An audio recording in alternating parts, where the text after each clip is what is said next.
రైతులుకి అవసరమైనటువంటి విత్తనాలు, రైతులకు అవసరమైనటువంటి పాడి, రైతులకి అట్లాగే ఈ దేశ ప్రజలకు అవసరమైనటువంటి మాంసాహారం వీటిటి మీదన పెత్తనం చేయాలనుకుంటున్నటువంటి అమెరికా వ్యవహారానికి చెప్పెడితేనే కడుపు మండినటువంటి అమెరికా మన మీద టారిఫ్లు వేసింది. రష్యాని కేవలం ఒక సాకుగా చూపెడుతోంది.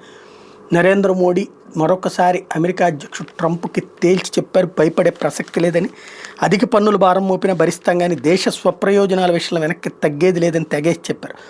భారతీయ ఉత్పత్తులపై ఆగస్టు 27 తేదీ నుంచి అమెరికా మోపిన 50% దిగుమతి టారిఫ్ భారంగా మారనున్న నేపథ్యంలో మోడీ స్పందించారు. సోమవారం సొంత రాష్ట్రంలో పర్యటన ఆరంభించిన ప్రధాని మోడీ 5,477 కోట్ల విలువైన పలు అభివృద్ధి ప్రాజెక్టులకు శంకుస్థాపన ప్రారంభోత్సవాలు పాల్గొన్నారు. రైతులు, పశుపోషకులు, చిన్న తరహా పరిశ్రమల ప్రయోజనాలే భారత్కు ముఖ్యం. అదనపు టారిఫ్ల పేరిట మాపై పెనుభారం మోపినా భరిస్తాం, అంతేగాని స్వప్రయోజనాలు ఫణంగా పెట్టబోమని తేల్చి చెప్పారు. అదే సందర్భంలో దుష్ట శిక్షణ, శిష్టరక్షణ, శక్తి సామర్థ్యాలకు పరిరక్షణకు మారుపేరైన సుదర్శన చక్రధారైన మోహన్ కృష్ణ భగవానుడు, చరకాధారి అయిన మోహన్ మహాత్మా గాంధీ చూపిన అడుగుజాడల్లో భారత్ పయనిస్తోంది. నూలు వడికే రాట్నం చక్రంతో గాంధీజీ స్వతంత్రోద్యమాన్ని ఉరకలెత్తించారు. పహల్గాంలో ఉగ్రముష్కర్ల పాశవిక దాడికి ధీటుగా బదిలిస్తూ భారత సైనికులు తెగువ ధైర్య సాహసాలకు దర్పణమే ఆపరేషన్ సింధూర్ అని గుర్తు చేశారు.